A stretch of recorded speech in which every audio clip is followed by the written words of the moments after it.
Good morning, good afternoon, good evening, wherever you are in the world. My name is John Okafor, and welcome to the Chip and Chase podcast.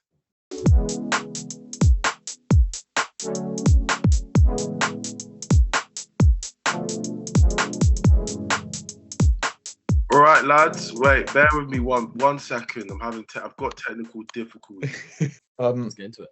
Yeah. When did you start working with Rugby Pass? Well, when did I start getting involved in rugby pass? I got involved maybe late 2020. Late 2020, just around COVID. So how I got involved was content leads. It was just like trawling through like rugby YouTube, and I'm a vlogger by day. And I vlogged like rugby, like away days, training, just something like different. Like there ain't really much, or I haven't really found like many rugby YouTubers. So it's like, okay, cool. Like, I play rugby, I enjoy it, I play to a high level. And for me, I was like, all right, I think people might be interested, but more than anything, like I've always enjoyed like that side of stuff. And that he found my channel and he said like he was just hooked on the videos, and he just literally sat and watched all of them up until the point he reached out to me. And it was just started off doing like little bits and bobs. Yeah. So it might be a little TikTok intro here, a little bit of content there. And just from there, it's just snowballed. Month after month has passed. And before you know it, their directors watches my content. They really enjoyed stuff I do. And they was just saying like the whole team thinks I'm really like engaging and entertaining and stuff like that. And I'm just a bit like blown away really, because I was just started off making some YouTube videos when I was 19, 20, just because I was like, all right, I got released by Harlequins, got to do something now, kind of. You would have thought like most people would have applied or something, but like that's like how he's just seen your stuff, and that's quite cool. And I think that's the power of social media nowadays. I think you don't even need to necessarily go viral or anything like that. Like I look through my YouTube videos, I think I may have had like one video's maybe hit 15, 20K views. And in the numbers game on social media, that's nothing. That's just a small fry. That's a lot of like YouTubers and TikTokers, that's their like average hit, like 20K. That's nothing. They'll do that in 24 hours. But it's like what you do, and if you add value, you're gonna hear that a lot. Like if you're adding value, you're yourself and you're original. Like that's what it's all about on social media, just being yourself, because the fact you're being yourself, that means you're just different straight away, and people can just see authenticity and uniqueness straight away rather than copying and being like someone else. And just like that, you don't know who's watching. Yeah, exactly. Well, I'd kill for 15, 20K views myself, but we've been trying. Maybe David Flatman's might get there. Maybe this one will get there. Yeah. Maybe this one as well. So in terms of playing career, what was the highest level you got to? So I was full time at Queen's when I left Wellington College. So I was there for a year, and I was having a really, really strong year up until my injury. I played for the first team at Queen's. I played in it was called Anglo Welsh Cup, but now it's Premiership Cup. So I made my debut there, and things were tracking real nice for me. And 2 weeks before Christmas, I tore my MCL, that kept me out for 3.5 months. And when you halfway through the injury, I was like I was still my knee brace at the time. And they were like, we're not gonna keep you anymore. And it's just been like, damn, like just having like the rug pulled out from beneath you, sort of thing. Especially like when you're injured and you're just like, I just need to get back playing and just try to just get back fit. Because when you're on your 1 year deal, you want the pressure to perform is just there immediately. Did you feel the pressure when you played for? 100%. Like when I came in from day one of preseason, I know like I'm under the microscope. I don't have 2 or 3 years like other lads in the club might have had on their deals to like get themselves up and running or anything like that. From like minute one, I was like, I'm being assessed. You know, I need to Yeah. like get my head down. I need to knuckle. I need to show like, I'm willing to try hard and do my extras and learn. And you know, from like what I was getting back from the coaches, everyone was really impressed. You know how quickly I was coming along. They thought I was going to take a little bit longer. I just think the injury just kind of derailed things. And you know, Yeah. when you're injured and you're not playing, and you know you're in that sort of situation, it's very quickly to become an afterthought. Yeah. Yeah, Now it's the you're annoying thing about those injuries. It's like if you never know where you could have gotten before that. Yeah. Sorry, I just put my phone in airplane mode. Sorry. Sorry.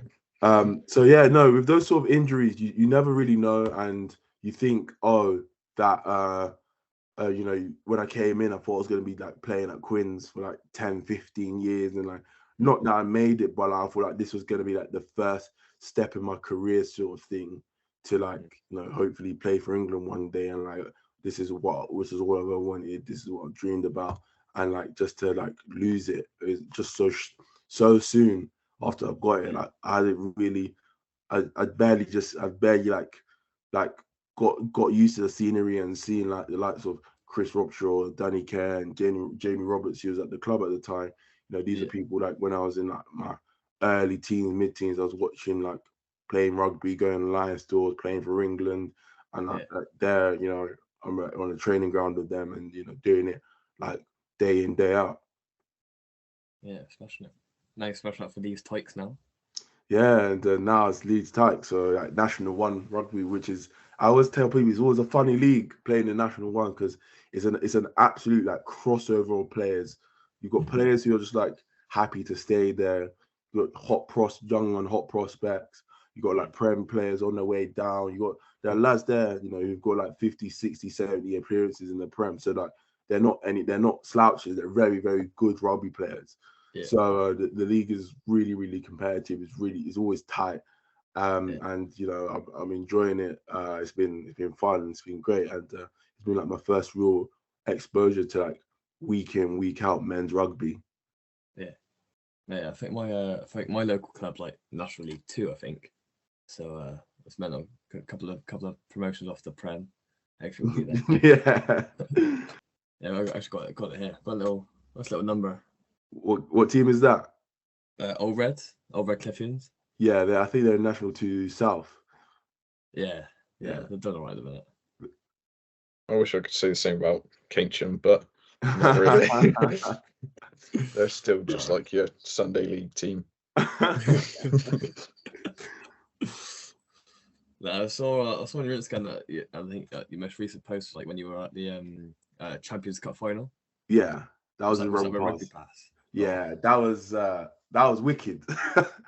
So you know, again, that was like they just needed someone to cover the event, and Rugby Pass were like, look, we want to send you out over there, sort of thing. You know, would you want to go, sort of thing? And I just jumped at the opportunity. You know, for me, like that was my first like overseas like gig or anything like that. And I was there with Ball Carrier and Rugby Joe as well from Ireland, and that was a wicked experience. And you know what, we had like these all access pass. So basically, like, these passes we were given meant we could go everywhere in the stadium, around you know, everything there. We just could. It was just the change rooms were the only place you couldn't go.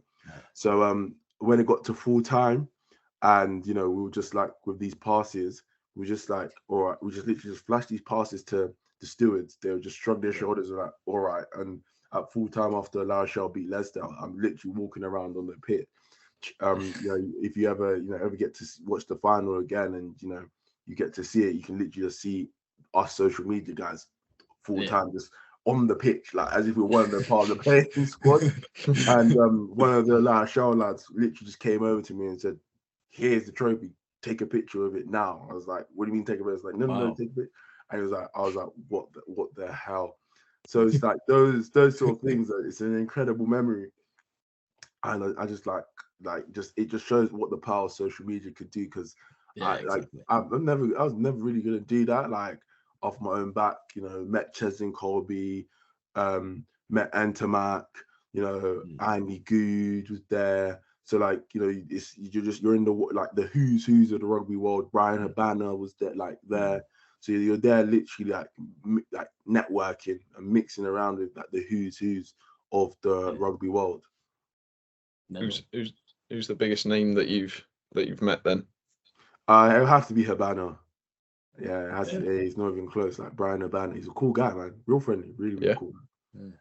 I met him. Well, I didn't really meet him, but I went to see Bath against Toulon because obviously Bath's just right around the corner from us. But because obviously it was like the Toulon side that was like mental, like Cooper, Habana, and Nono. It was like mental.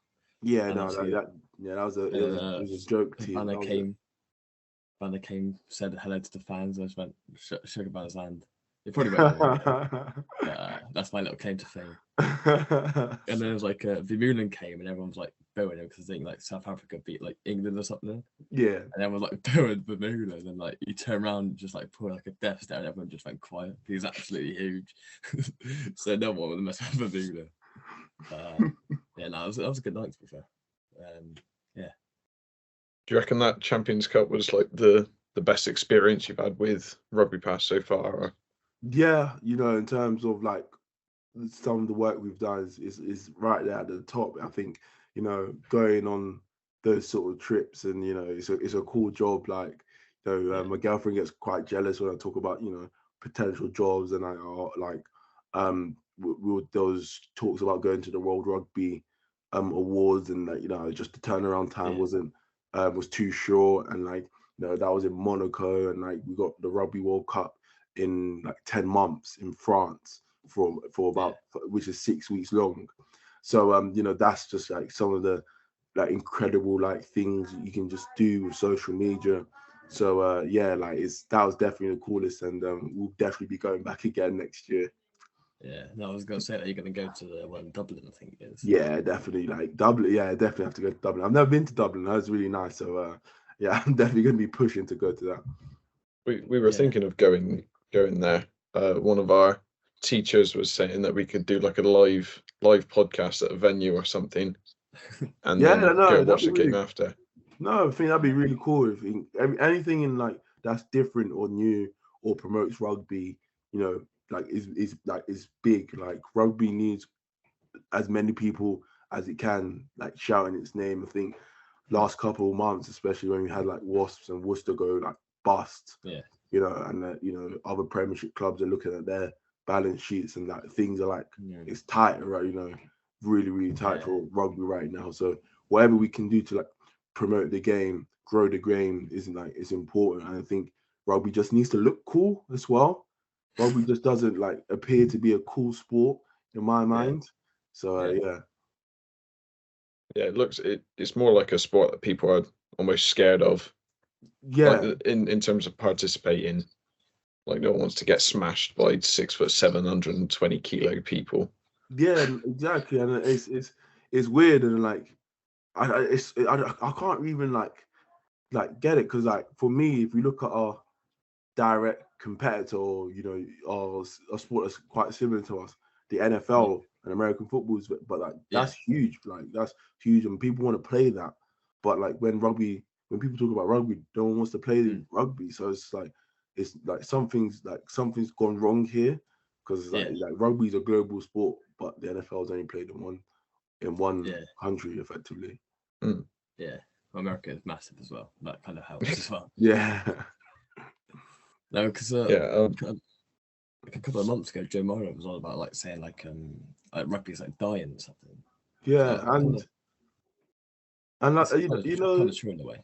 Yeah, and I think I'd agree with it. I sometimes you gotta like rip the plaster off, and like look at where rugby is at. And if you look at like participation like post COVID at grassroots levels, it is also on the decline as well. Like less people year on year, season on season are playing rugby, and like we've got to find a way to like re-engage people into rugby, and also get new people into rugby as well. Like for a long time, rugby's relying on the same old people for like years and years and years and years. Now, like the game's like shifted, and people's tastes have shifted. Like you just look at social media, rugby has to find a way to re-engage like casual fans, and engage new fans, which I think we're doing quite a bad job at. Yeah, very true. Have you moved on from the other stuff? Have you been watching like the Autumn Nations? Yeah, I followed the I followed the Autumn Nations, and I think Ireland, like, they always do it, and I feel like they've picked the wrong side of the World Cup. Yeah, like being good now is good and it looks pretty, and you feel good, but you need to be good in 10 months. Exactly. And like to stay that good for that long, as a tough. test team is hard, really, really hard, because you from injuries to just like the squad doesn't gel, maybe a coach leaves, like it's a long time to stay at the top for. It's not to say they can't do it, but they're gonna need a little bit of luck. I think, we've talked about England as well. We've had a worst run of 2022 has been England's worst year since 2008. Like the England look a million miles away from winning the World Cup anytime soon. And it's as an English fan, I think there's a lot of changes that I think I would want to see in that England team. Like for example, there's a lot of talk about this Marcus Smith, Owen Farrell debate right now, and for me, it's shown it doesn't work. Marcus Smith and Owen Farrell on the pitch at the same time it doesn't work. You have to have one or the other sort of thing. So like if Eddie Jones stays, because I don't know if you've seen this, but they've if you said they're going to make an announcement about Eddie Jones' future next week on Wednesday. Yes. Wasn't it said that he was going to leave to go to the US after the World Cup? Yeah, so he's going to leave. So he's going to leave to go to US, and they're also talking about maybe him not even taking the job and being in charge in terms of come end of this year. So like there are a few think like maybe it's time to really like make a big change. 10 months from a World Cup's nuts. But what are you guys' thoughts around England, Autumn Nations, and like favourites for World Cup? Yeah, it's not been very good, has it? Recently as well. It's just not been there. Something where we're at. Depending, like if you look at our squad, we've got great players, but just don't seem to work. Yeah. I think our squad's always exciting. The English team's exciting. Like the talent is ridiculous. Like you can just rattle 5 or 6 players under the age of 25 who are like really, really good. I just think we don't facilitate a game plan that encourages those talents to shine.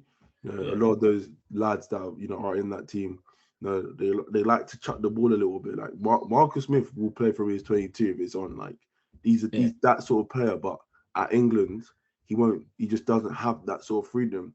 At Harlequins, they're like we have a general structure, general game plan, just so everyone kind of knows what's going on. But if the space is on in the 22 and you can execute, go for it. Sort of that's their mentality, and they live and die by it. And that's why they're probably the most entertaining team in the Prem right now. Yeah, exactly. Yeah, it would be. I don't think it'd be a bad thing if they made a massive change now, because even if like we stay safe and keep like Eddie in and keep the same game plan in until the World Cup, it wouldn't be terrible. But I think if we left the change till like a few months before the World Cup, it would just ruin everything. We'd have no chance. Yeah, exactly. I would agree. I think if it's kind of now or never to pull the trigger on Eddie Jones. Is if you don't pull the trigger right, you just gotta say right, this is it for the World Cup, and whatever happens in France, sort of thing. Like we made this decision, and you have to own it for good, come bad, sort of thing. So I think I think I would agree with you on that. Like outside Ireland and England, I think Australia, for me, I think they've got a nice trajectory going. Like, I think they're the sort of team that, whilst they're above average right now, being above average isn't a bad place to be if you're looking to like you can build from there. So you want to like be reaching like your peak and get into like the crescendo, as I like to say, right around that time where like we're firing and really good. And also Argentina, I think, as an underdog side, I think Argentina are just such a good tournament team. Like, I don't know what it is about tournaments, the Rugby Championship, the World Cup. Argentina are just so tricky, so tricky to get They over. cause so much havoc. It's brilliant. It is so hard. And also, I think, I think finally we can start talking about Italy as being a competitive rugby nation now. It's finally come back. It's waited about 20 years, but Italy are now a competitive rugby side, and they, on their day, can beat anyone now. So I think it was always there, and everyone was like, "Oh, Italy are bad, kick them out the Six Nations sort of thing." But I think they finally, I think that's the work Conor O'Shea has done with the youth. It takes a little bit, it takes a while for it to bleed through into the senior team. It's probably around a 3-4 year turnover from the 18s, 20s, and into like the first team you're looking to start seeing. And when you look at Capuzzo, oh my God, like unbelievable. Oh my God, what a player. And it's all talent, isn't it? Well, talent and hard work, obviously, but like, no, he's got no physical advantage at all whatsoever. He's like 75 kilos, 5'0", but he tears up. He's just too good. He's that good, and credit to Italy. They stuck with it. When there's a lot of pressure with them with the Six Nations stuff, are they good enough? Has it been a waste of time adding Italy? But it takes a while. It takes a while. You can't just come in and be good from the jump, sort of thing. But beating Australia, for example, massive result. Like what that'll do for Italian rugby. Like you don't like that. That will, like, again, that's one of them pivotal results that will like turn the direction of where Italian rugby goes. And like I think when Italy play in the Six Nations, like you look at Wales, you lost to them. Stinker at the minute. Stinker. And everyone was laughing, and I was saying, people were like, bear with me. Like this Italy side isn't bad. Yeah. Like, and I think now, they'll go into that Six Nations knowing that we're competitive now. Like we are as good, or we've earned our right to be in this sort of elite competition sort of thing. They could go there and beat England the way we're playing. Yeah, quite easily, and it wouldn't surprise me. No, it wouldn't be fair. But we spoke to Kieran Crowley, the head coach, after they beat Wales, and he was just saying, well, that it was meant to be a podcast, but it didn't work because we did it on Zoom instead, and just wasn't having it. It just didn't work. But he was saying, like, everyone they've brought up like 10 under-20s players, and it's made a massive difference. They've changed their whole game plan and everything. It's like they are on the up. Yeah, exactly. And it just goes from there, like just getting that talent identification nice and early and getting that foundation in.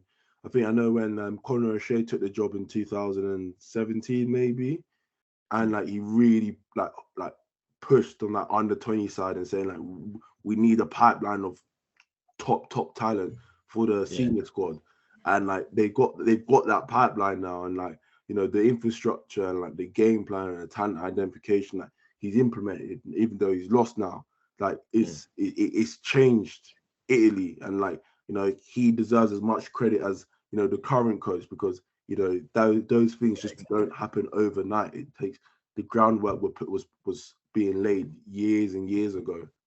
100%. So we always ask you the all-time 15, whether you want to do a 15 or not.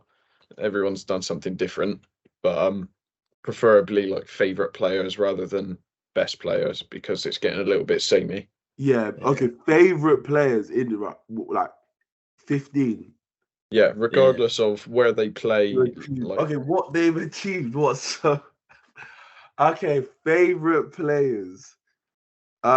15. I'd put Nick Abendon in there. Like I've always liked Nick Abendon, and I've always been in the opinion of, if we had him and Stephen Armitage in 2015, that World Cup goes a little different in my mind. Like those two are literally top 3 European players in the world. Like top 3 European players at the time, and both English qualified, both have England caps. and you just like you're not gonna pick him. It was like that rule the RFU had ridiculous. Who else? On the wings, I'm having. I can't not have Lomi. Like I can't not have Lomi. Like it's just you gotta have Lomi, isn't it? You can't. You have to have it. If you love rugby, he's like one of your favorite players. Like way down for the game. Like, you know, the first superstar. Like and he was a pretty cool dude, man. So RIP him. On the other wing, this one's gonna be like Marmite. Some people love him, some people hate him. I'll probably go Ashton. I knew you were going to say that as soon as you said Marmite.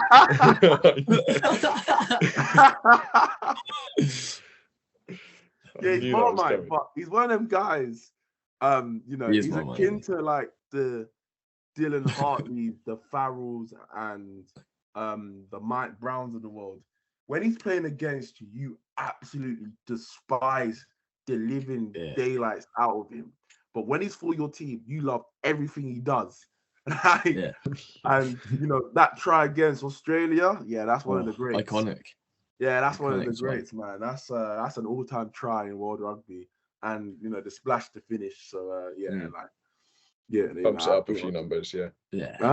Bumps it up a few points. Yeah, exactly. So you gotta have him there. Centers. Oh, who am I gonna put in the centers? I'm gonna put. I grew up watching quite a lot of Kyle Eastman. You know, I was a big fan of Kyle Eastman at the time. You know, again, he's a sort of player that I think he's like a streets won't forget sort of player. Yeah, I was about to say that. Yeah, he's a proper. He's one of them just jumps into the England scene like a flash in the pan and jumps straight back out and never was seen again sort of thing. But what happened to Kyle Eastman sort of thing? Then in the other centers, Tuolangi, man. Like again, he's just one of those guys I grew up. Like there's just so many iconic moments that made me fall in love with him. He's probably one of them ones you probably heard quite a few times in the pod, probably. Maybe once. Yeah, maybe once. But he's not that popular.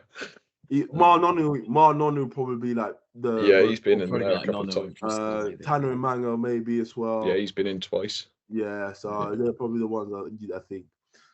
10 Cipriani, and it's not easy. Danny Cipriani. I like that. I've loved him, and I think England English rugby has treated one of the best talents we've ever had. Like he could do things with a rugby ball like I've never seen anyone. Like he's up there with like the Quade Coopers and the James O'Connors of the world. Like he was just doing. He made rugby look cool. Like growing up, for me, he was like for me, he was like my Ronaldinho of rugby, for example. Like, he's just a cool guy, man. 9. This is so English based. Oh my god, this is so English based. Well, it's favourites, isn't it? It's not. Yeah, that's what I grew up. I grew up watching a lot of English rugby, so it's gonna be super biased. 9. I'm trying to think. 9. Man, DuPont. I've got to put him in there. Like I have to put him. Okay. For me, he's like he's just the way he's just revolutionized French rugby. You know, he's so for a guy who's so small, he's so strong. Like you see highlights of him like bumping flankers, like he'll just drop the shoulder and then like 9s don't do that. Like 9s aren't meant to bump a 6'6", 115 kilo center, but he just does it and like then a leg drive after. He's like he loves a bit of pick and go as well. So he likes to stick his head in dark places. 8. 8 would be Parise. Yes. Yeah, like it's not even. Got an Italian in there. Yeah, you gotta have an Italian in there again. Like it's a shame he isn't part of the Italian squad now to enjoy like the fruits, but he's been one of the like pillars of like rugby. Like you know they need to build a statue. They're gonna put one of them Roman statues up there for Parise because you know he's been incredible. Right, flankers. Right, we've all got my flankers. Here's one. Tom Croft from Tom Croft. Leicester. Like Tom Croft. From Leicester. Again, like at the time, if he could have stayed fit with his knees, oh my god, different. Like he's one of the best six in my mind. He's one of the best blind sides England's ever had. Like I love Tom Croft, and I loved him. And like with that 50-meter try he ran in, like all of that stuff, he was different gravy. And it's just injuries just could tell his career, because that's a man that should have been on the Lions tour, talent-wise. He had all of it. I think he went on one. I think it was in Australia. I think he went. Did you go to the Australia tour? Yeah, I think he went to the Australia one. He scored a banger there as well. So he scored from like 22 meters out. Oh, yeah. So there you go. Like Tom Croft. Other flank. I'm probably gonna go with Khaleesi. Like I think he's part of that new wave of cool rugby players. And like, you know, being part of like Rock Nation and all that stuff, that's a bit of me. Like, you know, that Jay-Z's sports agency brand. Yeah. You know, he's part of like making rugby look cool. Second row, Etzebeth. I grew up on Etzebeth. Like, you know, when I was like 14, 15, you know, he was one of, and he was like, I think he was like 23 at the time. You know, he got like a handful of Springbok caps at the time. And he was someone I used to watch. Like I was a bit of a loser. I used to like watch like rugby highlight videos on my phone before games and stuff like that. Yeah, you got to pump yourself up. Yeah, just get myself G'd up. And he used to be one of the ones that I used to watch, like when he used to like absolutely batter guys, and like I used to just get myself G'd up. I was like, I'm gonna absolutely like fill in someone. Then other second row, I would go with it has to be Maro. Yeah, I don't know why I'm doing this. Maro would be my choice. You know, love Maro. Yeah, you gotta have Maro. Like, who doesn't love Maro, sort of thing. Front row. Well, you love Maro until you play him. Yeah, he's the biggest nuisance on the pitch. He's a Marmite player. Like when you celebrate for that. And it would absolutely do your head. I've had players like that, and to be fair, I'm a bit of a player like that. You know, where like it would absolutely do your head in like for 80 minutes. Front row, I'm throwing in the Beast. Yes, I've got to have the Beast in there. Like again, he's cool just as a hell. Battering ram. Yeah, it's just a bull, like an absolute bull. You know, and I'm also gonna have Genge, and I'm also gonna have. I'm trying to go through my list of hookers now. I'm trying to think. Trying to be different. I want to be unique. I'm trying to think. Hooker can I go that's different? I'm trying to think of. I'll probably go with Malcolm Marks.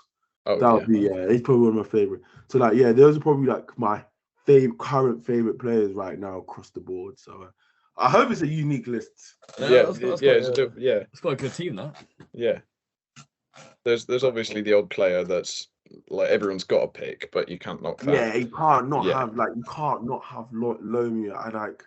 Yeah. You know, I'll try to go with quite a few like streets where we forget sort of players. Yeah. Like Danny Cipriani. You know, if it wasn't for Lomi, I was probably gonna put like Christian Wade in there as well. Sonotti. Exactly. They're the sort of guy. They're the sort of guys I was trying to pick. I was trying to put some like really obscure players that were like, actually, yeah. Yeah, it was good, and it won't get as much backlash as Matt Jess's because he put himself in, didn't it? No, he put Charlie Sharples on the wing.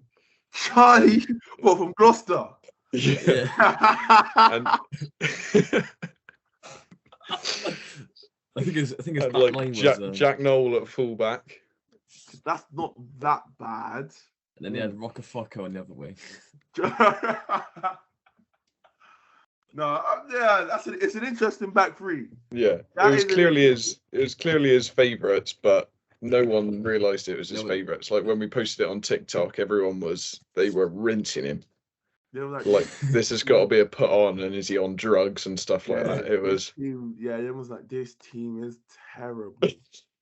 Yeah, that's funny. The only other thing that we do is favorite kit of all time, which is favorite kit of all time. Yeah, it's always a big one. Ooh, wow. Go wind back some. There's been some really interesting kit. Stade Francais pink kit. Ooh. Yeah, that is cool. Ooh, that might be up there, you know. Who hates the Stade Francais kits? Hate Stade kits. Why? It's just too much. Like there's out there, and then there's stop. There's stop. Stop. they cross the line for me. What else have I got? What else have I got? That's an interesting kit. Trying to think. That purple kit England had for the in 2013 Argentina tour. Interesting. Yeah. I love that. Interesting colors. They are purple. It was like purple and gold, wasn't it? Like the spots were gold. I think that's one of my favorite kits of all time. Really? Did you like that kit? I actually love that kit. I'm not even lying. The reason why I remember that kit was I think that's when Wade made his England debut. Christian Wade made his England debut. I think. I'm trying to think what else. What else is up there is a really good kit from the years. I really like Quinn's kit in 2014. 2014, 2015 Adidas kit. I really, really like that kit. It's an interesting kit they've got now. I think their kit now is it's horrible. I think it's horrible. Like we were going over some of the Prem kits, and most of them actually this year are pretty shocking. Yeah, there's a lot of them that Like we had a good 5-minute rant over the Gloucester kit because that's a bad one. The top, the grey shorts. I actually really like the shirt, but they put grey shorts with it, and we were fuming. The fact it's red and white. All you had to do was make the shorts white, and they've done grey. You've done red, or make the shorts red. Like you have one or the other. Yeah, black. Right, or black. Yes, black would have worked, but grey. But to answer your question, my favorite kit, I'll probably go with Stade Francais, the Capri-Sun kit. I think that kit. Yeah, I think the Capri-Sun kit is my favorite kit. So I'm curious, what are you two's favorite kit? Ooh, we were asked this earlier because we had Seb Bachara on, who just won the wheelchair rugby league World Cup. Yeah. And what was his favorite kit? I've forgotten it, but he asked us as well, and I didn't have a clue. You need some answers to your own questions. Yeah. There's some. There's a nice French one. You remember that French one? Like I think it was like 2011. It was like a blue and black little fade kit. Yeah, it was that. Was that the night kit? Yeah. Yeah, I know what you're talking about. Like, I think it was like 2012 and all that. Very good. So yeah, you need some answer. Yeah, you gotta because if someone wants to spin it back on you, you need an answer for that one. Yeah, we were speaking after, and I think one of them that it's nothing special. I just really like it. Is one of the old London Irish kits. I can't remember what year it was, but it was just like a pale green and a pint of Guinness on the front. Pale green and a pint of Guinness. It's so simple, but quality. Yeah, the best ones are the simple ones are sometimes the best ones. So I definitely I can see that. And what about you? No, I've probably the French one, probably for me. It's a nice Bristol one, like when we won the European Challenge Cup, the black and pink one. Yeah, that was nice. Cool. Yeah, that's a good one. I do like the away kit this season though. Say again. The Bristol away kit this season is something white special. One. Yeah, white with the pink down the front. Yeah, the white ones. Like they've done like that bear claw thing. Yeah, their marketing team is that they hit home runs. Something special.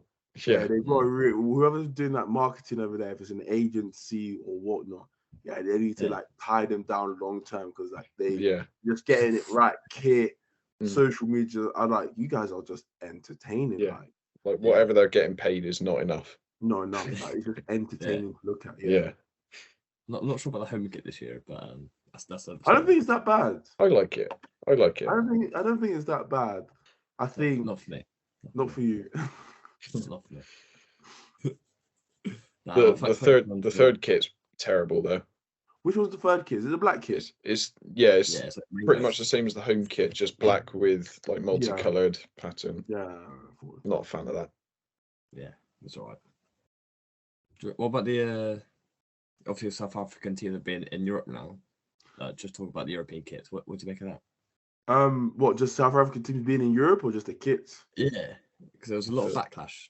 I think South Africa being in Europe, interesting. I think it's obviously done as to drive more money into the game. But let's say you're Leinster, for example, you got a quarterfinal game against Ospreys, and you want to be a traveling fan. Next week you could be in Durban. How are you going to get to? You could be in Durban in April. Where you're like, hold on a minute, I'm going to book flights to go watch Leicester play in the semi-final, and I'm in Durban or Cape Town. I'm like, hold on a minute, So I think it's going to be hard for traveling fans to commit, especially now with things being so expensive now. It's quite an expensive time to be a cost of living crisis and stuff. I don't know if having a South African team is going to really be beneficial, but I know for the South African teams, now they're not in Super Rugby, their domestic games pretty poor. They're domestic. They don't have a lot of money in their domestic game, so it's they needed to come to join Europe, and I'm quite confident South African teams are going to win both the Challenge Cup and Champions Cup. To be honest with you, I think South Africa come in and absolutely just sweep both cups and be cheers for you, bring titles back to South Africa. They go for 3 months. That's all we've got. That was a good little episode. Thank you very much. Yeah. How many episodes have you done so far? Well, this will be our 10th, I think. This will be. Yeah, we've released 8 videos. One of them we didn't class it as an episode, but we're going to do series. So we were saying after the 10th episode, we were going to do a bit of rebranding, make it look a bit better. But yeah. Of course. So this will be the 10th, I think. Do you guys live near each other or anything like that? Yeah. Where are you guys based? Both in Bristol. I mean, nice. It's good. You guys just do it. Even if you ain't got a guest on for next week, just be just chat about rugby and gossip and talent and all that stuff. And you guys got a cool thing going on, man. You guys got very, very cool. Thanks, John. Well, we'd love to have you back on again if you're ever free. I love stuff like this. I've always liked podcasting. I just ain't got the time or the money to because I'd always going to get in a studio and do it, but flinging out 50 quid to film a podcast for an hour. It's it adds up. Yeah. Well, all of ours is more homemade kind of stuff, so it's a lot easier. Yeah, exactly. You've got that flexibility because you can get anyone on. Yeah, exactly. I'll see you guys later. We'll do. Yeah, cheers, John. Take care. Cheers. Cheers, John.